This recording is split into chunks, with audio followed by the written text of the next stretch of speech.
ফুটো স্টিলের থালার ওপরে কাঁচা আম এরকমভাবে কেটে ফুটন্ত গরম জলে ভাপিয়ে একদম চটজলদি আর ইউনিকভাবে আজকের এই কাঁচা আমের রেসিপিটা আমের সিজনে একবার বানিয়ে তোমরা সারা বছর সংরক্ষণ করতে পারো। খেতে কিন্তু এক কথায় জাস্ট ফাটাফাটি হয়। তাই তোমরা আজকের রেসিপিটা একদমই কোথাও স্কিপ করো না। তো চলো দেখে নেওয়া যাক ভিডিওটা। তার জন্য সবার প্রথমে এখানে নিয়েছিলাম 3টে কাঁচা আম, মাঝারি সাইজের 3টে কাঁচা আম নিয়েছিলাম, তবে তোমরা চাইলে বাড়িয়ে করতে পারো। তো আমি এখানে 3টে কাঁচা আম নিয়ে খুব ভালো মতন ধুয়ে নিয়েছি। তারপরে মাথার দিকটা ছাড়িয়ে আমের খোসাগুলোকে খুব ভালো মতন ছাড়িয়ে নিতে হবে। একটু ডিপ করে ছাড়াবে, তা না হলে ওপরটা শক্ত থেকে যাবে। তার জন্য ভালো মতন খোসাগুলোকে ছাড়িয়ে নিতে হবে। আজকের এখানে আমের পরিমাণটা আমি মাঝারি থেকে বড় সাইজের 3টে আম নিয়েছিলাম, তবে তোমরা চাইলে একেবারে বেশি পরিমাণ বানিয়ে সারা বছর খেতে পারো। তো একটা আম এরকমভাবে খুব ভালো মতন খোসা ছাড়িয়ে নিতে হবে। তারপরে ছুরি দিয়ে আমটাকে এরকম মাঝখান থেকে গোল স্লাইস করে কেটে নিচ্ছি। চেষ্টা করবে একটু মোটা পুরুত্ব রেখে কাটতে, তা না হলে কিন্তু আমগুলো একদম নরম হয়ে যাবে আর গলে যাবে, দেখতে ভালো হবে না। তো আমি এখানে এরকম একটু মোটা পুরুত্ব রেখে সমস্ত আমগুলোকে এরকমভাবে কেটে নিচ্ছি আর মাঝখান থেকে এরকমভাবে আটিগুলোকে বার করে নিচ্ছি।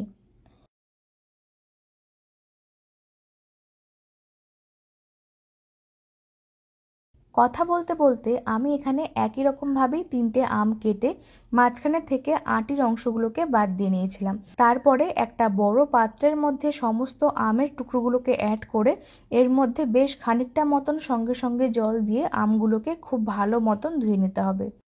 তাহলে আমের গায়ে অতিরিক্ত কষটা একদম চলে যাবে।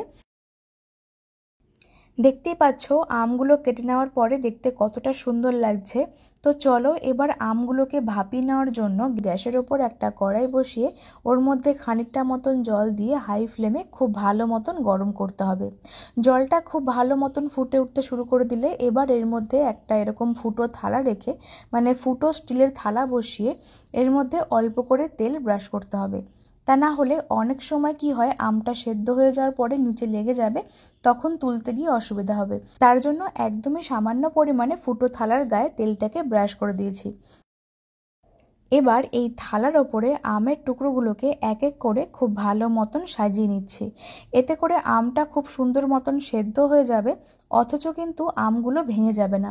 তার জন্য এরকম একটু ফাঁকা ফাঁকা রেখে আমগুলোকে খুব ভালো মতন থালার ওপরে সাজিয়ে নিতে হবে।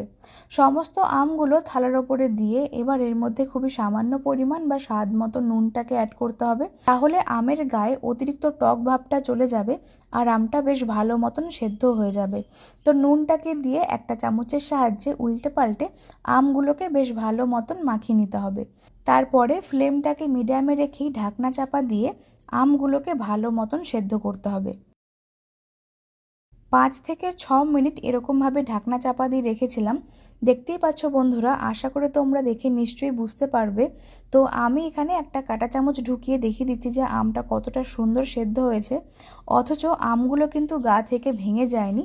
ঠিক সেরকমভাবেই আমাদের এখানে আমগুলোকে সেদ্ধ করতে হবে, তাহলে আচারটা দেখতে যেমন সুন্দর হবে আর খেতেও সুন্দর হবে। এবার ফ্লেমটাকে বন্ধ করে সমস্ত আমের টুকরোগুলোকে একটা পাত্রের মধ্যে নামিয়ে নিতে হবে। তোমরা চাইলে ফুটন্ত গরম জলের মধ্যে ডিরেক্টলি আমগুলোকে দিয়ে সেদ্ধ করতে পারো, তবে সেক্ষেত্রে কি হয়, অনেক সময় আমগুলো ভেঙে যাওয়ার চান্স থাকে। তো তার জন্য এরকমভাবে ফুটো থালায় সাজিয়ে নিলে কিন্তু আমগুলো বেশ ভালো মতো নরম হয়ে যাবে, অথচ গা থেকে ভেঙে যাবে না। অন্যদিকে একটা ফ্রাই প্যান বসিয়ে এর মধ্যে অ্যাড করেছিলাম হাফ কাপ মতন চাকা গুড় আর দিয়েছিলাম ওই একই কাপ মেপে হাফ কাপ পরিমাণে চিনি। গুড় আর চিনি মিশিয়ে এখানে প্রায় 2 কাপের থেকে একটু কম পরিমাণে রয়েছে। তবে তোমরা যে যেরকমভাবে মিষ্টির পরিমাণটা খেতে পছন্দ করো সেই মতন গুড় অথবা চিনি অ্যাড করতে পারো।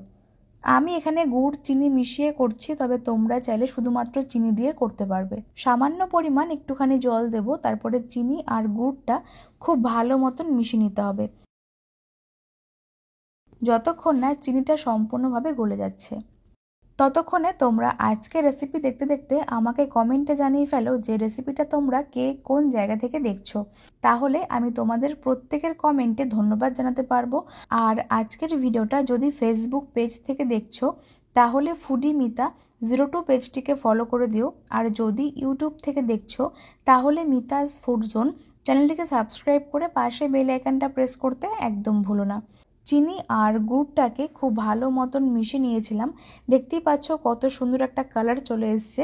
এই সময়তে ফ্লেমটাকে একদম লোতে রেখে এর মধ্যে আমরা আগে থেকে ভাপিয়ে রাখা আমের টুকরোগুলোকে অ্যাড করে দিচ্ছি।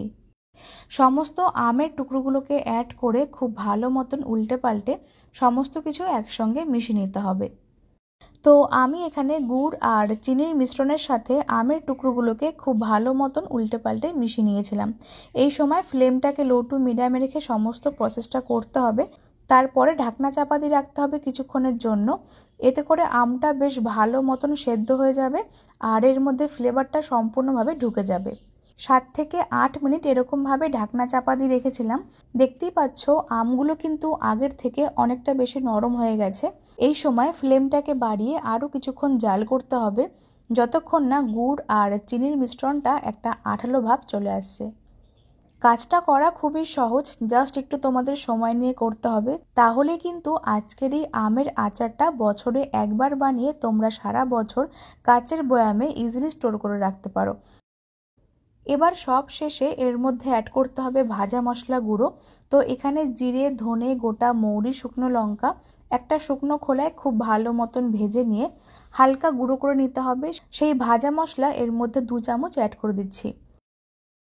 পরিমাণ মতন এখানে 2 চামচ ভাজা মশলা অ্যাড করে বা ছড়িয়ে দিয়ে খুব ভালো মতন আলতো হাতে মিশিয়ে নিচ্ছি। আর খেয়াল রাখতে হবে যেন আমগুলো কোনোভাবে ভেঙে না যায়, তার জন্য কাজটা একটু আলতো হাতে মিশিয়ে নিতে হবে। যখন দেখবে যে গুড় আর চিনির মিশ্রণটা এরকম একটা আঠালো আর চটচটে ভাব চলে এসছে, তখনই সব শেষে এর মধ্যে ভাজা মশলা অ্যাড করে ফ্লেমটাকে বন্ধ করতে হবে। তা না হলে কিন্তু আগে অ্যাড করলে এর ফ্লেভারটা পাওয়া যাবে না। তারপরে আমি নামিয়ে নিচ্ছি। তবে তোমরা অবশ্যই একটা কোনো কাচের জারের মধ্যে এটা রেখে দিতে পারো, তাহলে কিন্তু বেশ এটা অনেক দিন পর্যন্ত ভালো থাকবে। তৈরি হয়ে গেল খুব সহজে চটজলদি আমের আচার। তোমাদের কেমন লাগলো আজকের এই রেসিপিটা সেটা আমাকে অবশ্যই কমেন্টে জানাতে ভুলো না। রেসিপিটা ভালো লাগলে লাইক, কমেন্ট, শেয়ার করো। আজকের ভিডিও ফেসবুক পেজ থেকে দেখলে পেজটিকে ফলো করো। আর যদি ইউটিউব থেকে দেখছো তাহলে মিতাস ফুড জোন চ্যানেলটিকে সাবস্ক্রাইব করে পাশে বেল আইকনটা প্রেস করো। আজকের মতন এই পর্যন্তই। তোমরা সকলে খুব ভালো থেকো। ধন্যবাদ।